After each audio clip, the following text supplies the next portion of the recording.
Men det här är första live som jag har kört på hur länge som helst. Jag kommer köra bil samtidigt, så jag vet inte om ni kommer höra mig.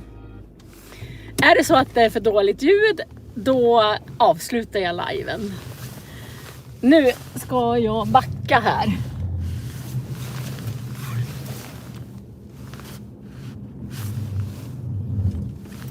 Ska försöka att inte köra på den här bilen.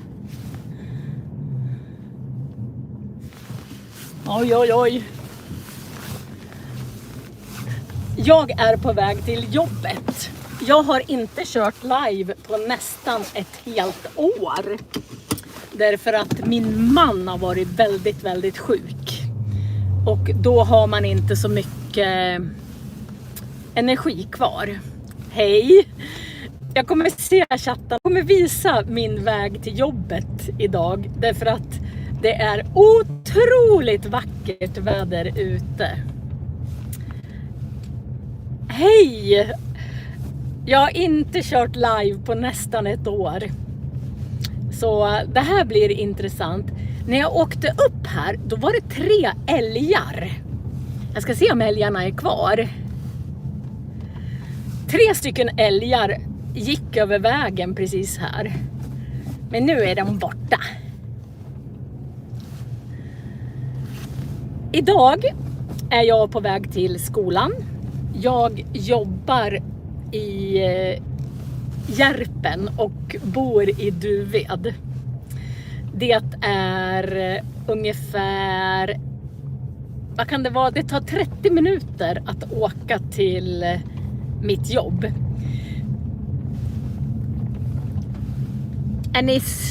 Jag måste sätta på mig de här. Ja men hejsan från Kalifornien. Det är säkert mycket, mycket varmare där än vad det är här. Fast idag är det ganska behaglig temperatur. Idag är det bara 8 minus.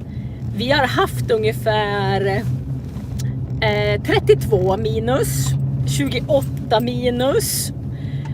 Nästan i en månads tid har vi haft mellan 20 och 30 grader. Kallt. Det är väldigt kallt. Jag ska visa hur mycket snö det är här kanske. Nu ska vi se. Så här mycket snö har vi här.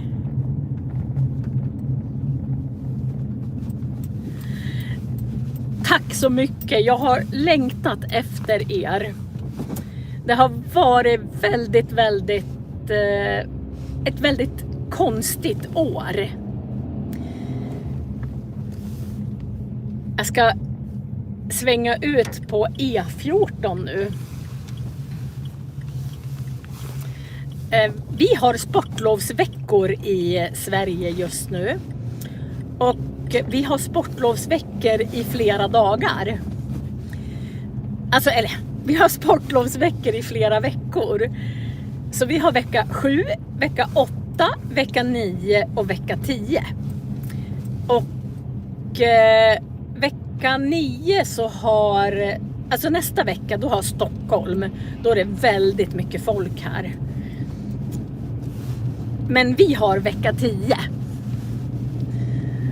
Jag har försökt att starta live så många gånger under det här året. Men det har bara inte gått. Det har inte varit möjligt. Nu ska vi se. Ska jag svänga ut på E14? Måste vänta. Ja, men det är fint att se er också. Jag kan läsa chatten när jag står still. Jag tänkte att ni ska få se Åreskutan. Åreskutan är otroligt vacker den här tiden på året. Ja, vilken överraskning att jag är live. Jag har inte varit live på nästan ett helt år. Men så är det ibland. Och det här var en sån ibland. Är ljudet väldigt dåligt? Jag försöker att prata lite nära. Därför att jag har inte min mikrofon. Det blev lite impuls att jag skulle göra live idag. Jag har lite mer energi igen.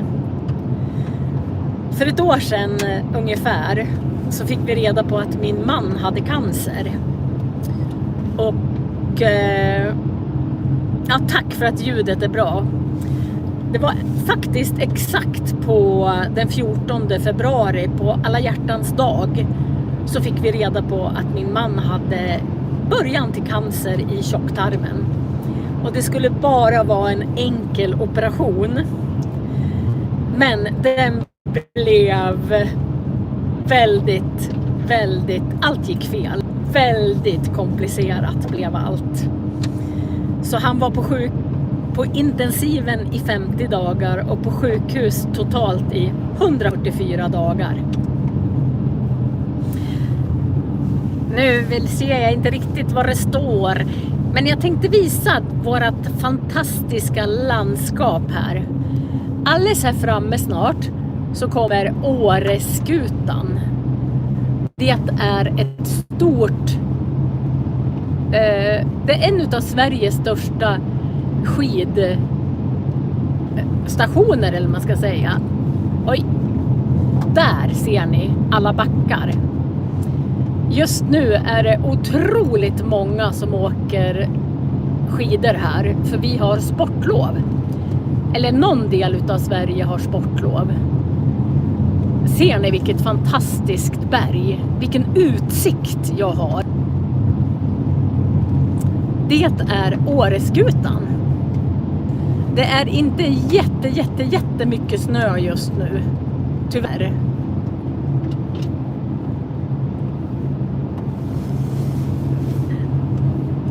Jag ska försöka läsa vad ni skriver.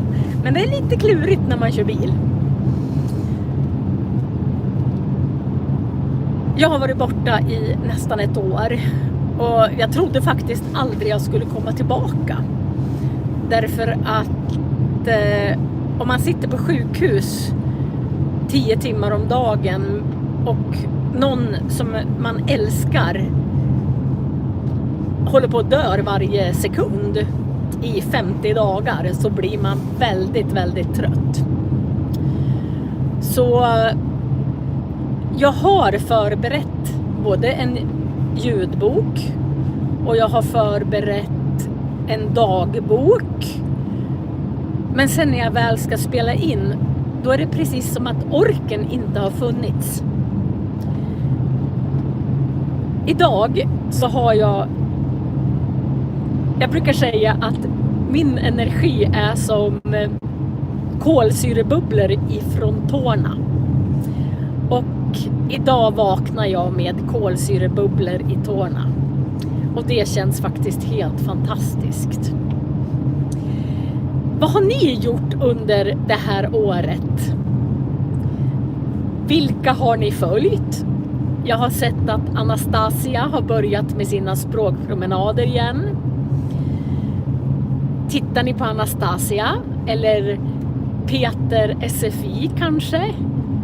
Peter SFI är jättebra om man ska lära sig svensk grammatik. Han förklarar väldigt tydligt.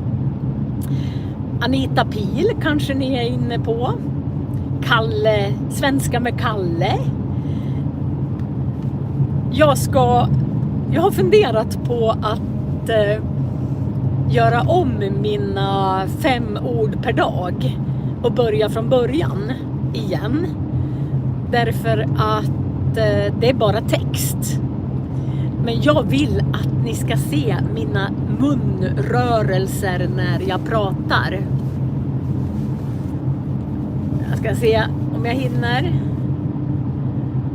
Barbara, visst stod det Barbara, har haft en operation på ryggen. Oj, hoppas den gick mycket bättre än min mans operation. Hans tarm gick sönder. Så han fick... Ni har läst svenska... Tjenare! Ni har läst svenska böcker. Ja, jag är jätteglad att ni är här med mig igen. Ja, nu mår jag mycket bättre. Min man har precis haft den absolut bästa veckan sedan i mars i fjol. När han vaknade så kunde han bara göra så där med fingret. Hela kroppen var som förlamad. Om man har respirator i 45 dagar och man är nedsövd i 30 dagar, då slutar nerverna alltså att skicka ut signaler. Eller nervbanorna kan man säga slutar fungera. Så vi kämpar varje dag med att få nerverna att fungera igen. Han har någonting som heter critical illness myopati.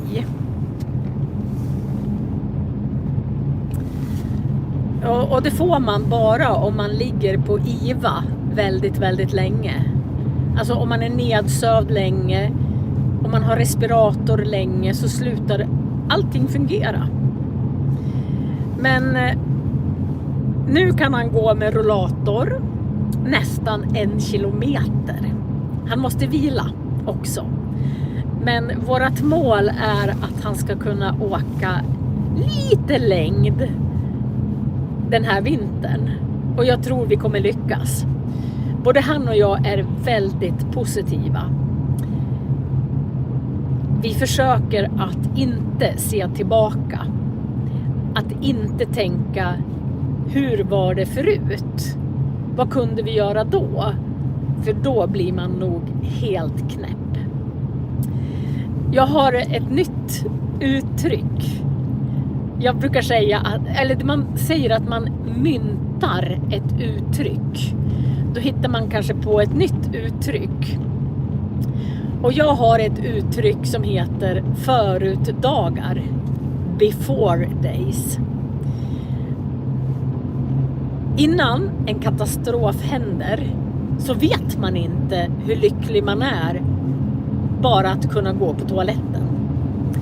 Man vet inte hur lycklig man är att bara kunna sätta sig i en bil och köra bil. Man vet inte hur lycklig man är att man kan svälja maten eller andas själv. Utan allt det tar man bara för givet. Och den 7 april i fjol blev mitt liv så annorlunda så att jag bara längtade till de här dagarna som var förut. Alla de här dagarna som man bara tar för givet. Alla de här förutdagarna, before days. De här dagarna som man egentligen är 100% nöjd och lycklig, fast man kanske inte ens vet om det. Och de sista 2 veckorna nu så har jag börjat få before days. Jag har börjat få de här dagarna som det var innan Thomas blev sjuk. Vi kan skratta, vi kan sitta i soffan, vi kan äta god mat, vi kan titta på TV, vi kan ta en liten promenad. Jag är inte orolig varje gång han hostar eller får hög puls. Lungorna har varit så nedsatta på min man så han har fått 7 lunginflammationer. Och 2 utav dem har varit med 2 helt olika multiresistenta bakterier. Så senaste lunginflammationen han fick var den 15 december. Och nu börjar han bli starkare och starkare. Lungorna tar väldigt mycket stryk om man får 7 lunginflammationer. Men ni som har träffat mig under många år, ni vet att jag är en väldigt, väldigt positiv människa. Jag försöker se framåt. Jag försöker att hitta det bästa i livet. Nu tappar jag mina glasögon på golvet så jag kan inte läsa den där kommentaren. Jag ska stanna här framme och läsa alla kommentarer tror jag och försöka svara. Men då måste jag stå på en parkeringsficka. Jag törs inte läsa kommentarer när jag kör bil. Jag ska försöka komma tillbaka lite mer regelbundet. Här har jag en parkeringsficka tror jag. En lång parkeringsficka. Då kör jag in här. Så. Och så ska jag hämta mina glasögon som hamnar på golvet.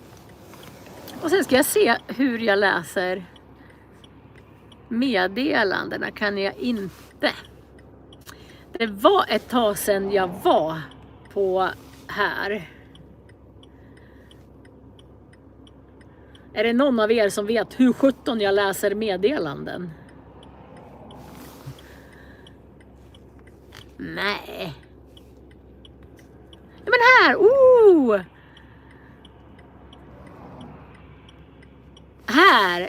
Hej från Los Angeles i Kalifornien. Välkommen tillbaka. I Tyskland är det 3 minus. Stockholm har inte snö längre. Vilken överraskning. Ja, det är det för mig också nästan. Ljudet är bra. Ja men tack så fina ni. Lea säger att det är riktigt kallt. En operation på ryggen och läst svenska böcker. Ja, vi har ett bra mindset, jag och min man. Det vill jag lova. Nu kommer det så fruktansvärt mycket bilar. Alltså det är sportlov här och Åre. Om ni googlar på Åre och så får ni se hur mycket hello från Slovakia. Nu kan jag nog köra ut.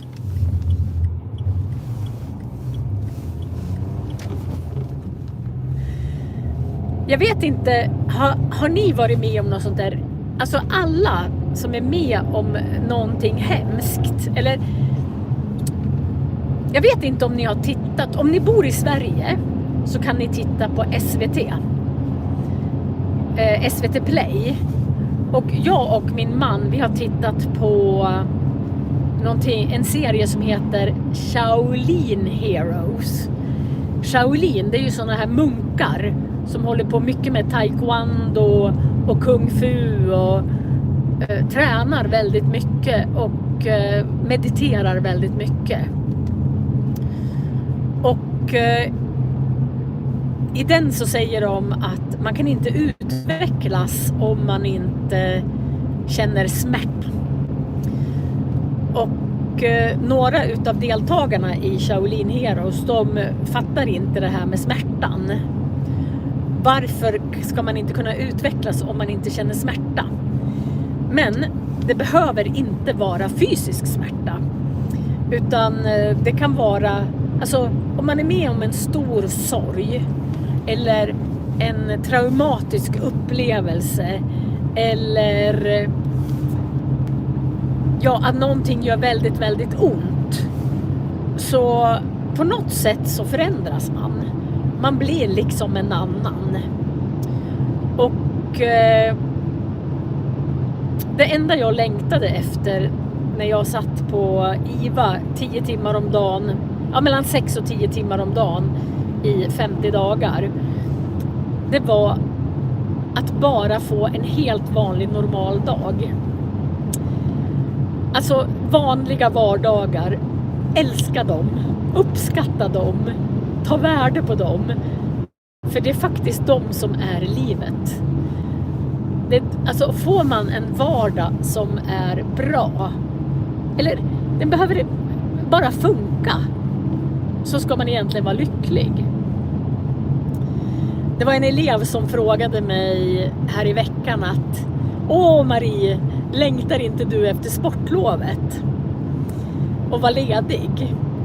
Och då sa jag så här att nej, Jag längtar efter den här dagen. Jag längtar efter dig. För att jag har längtat efter vanliga dagar.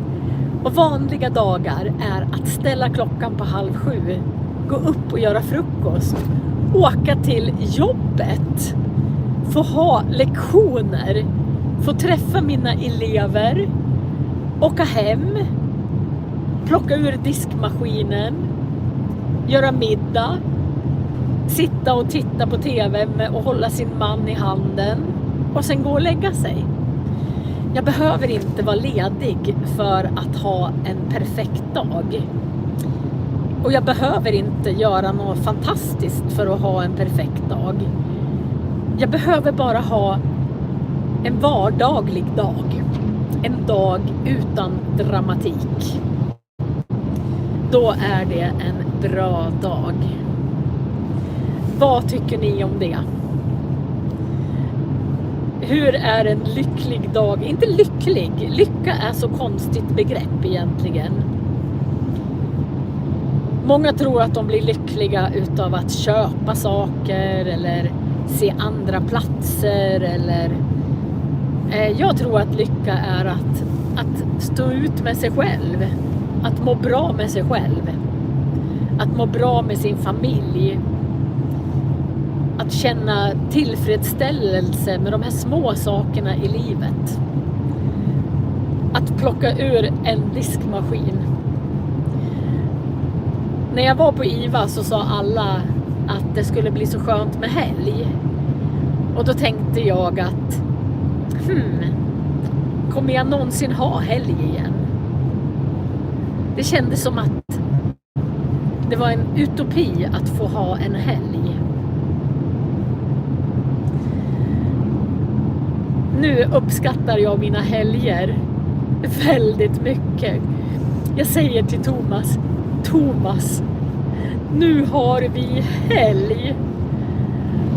Därför jag hade inte helg på nästan 3-4 månader.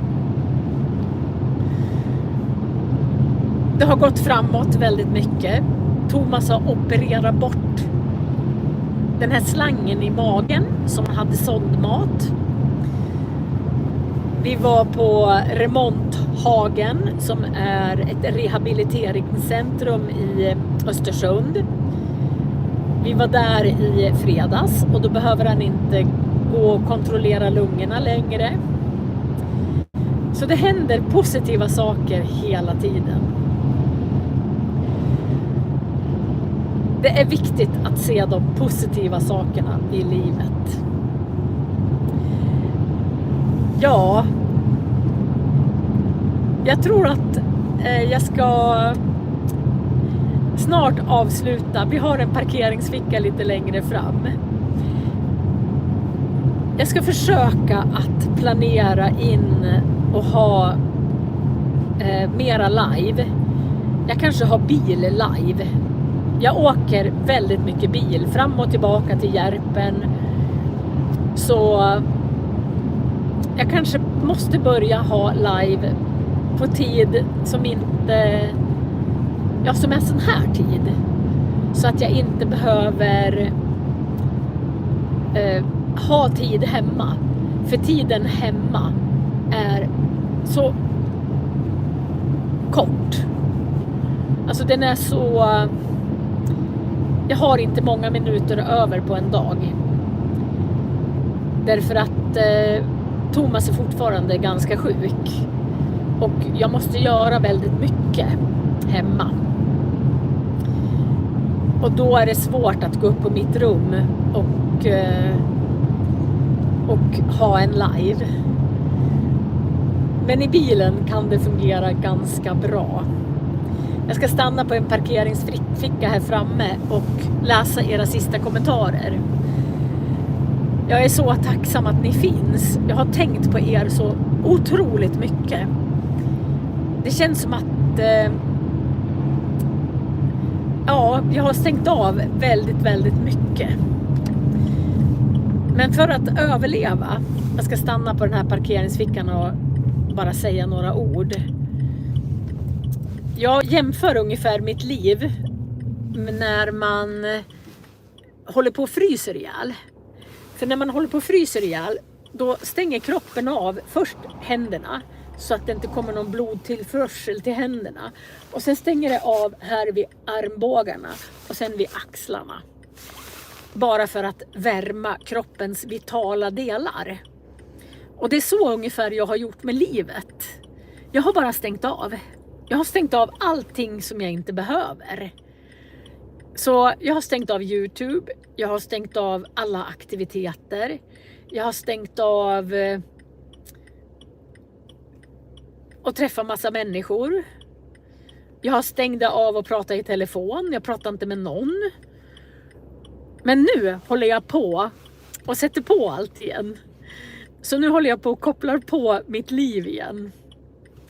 Så jag är så tacksam över att ni är kvar. Och att ni skriver till och med att ni har saknat mig ibland. Det gör mig otroligt rörd. Men ska försöka. Jag kommer sätta undertext på den här om jag orkar idag. Eller också sätter jag undertext en annan dag. Tack allihopa. Du har varit med Peter på SFI. Vad roligt. Jag ska se vad ni skriver. Man ska vara tacksam att man är frisk, ja. Ja, det viktigaste är att vara frisk. När ens nära blir sjuka eller att man själv blir sjuk, det enda man önskar då är att bli frisk. Ja, hej då allihopa, så hoppas jag att jag kommer tillbaka snart igen. Och tack alla ni 43 som har följt mig. Det är ju helt otroligt att ni är 43 stycken. När jag bara improviserar. Hej då allihopa!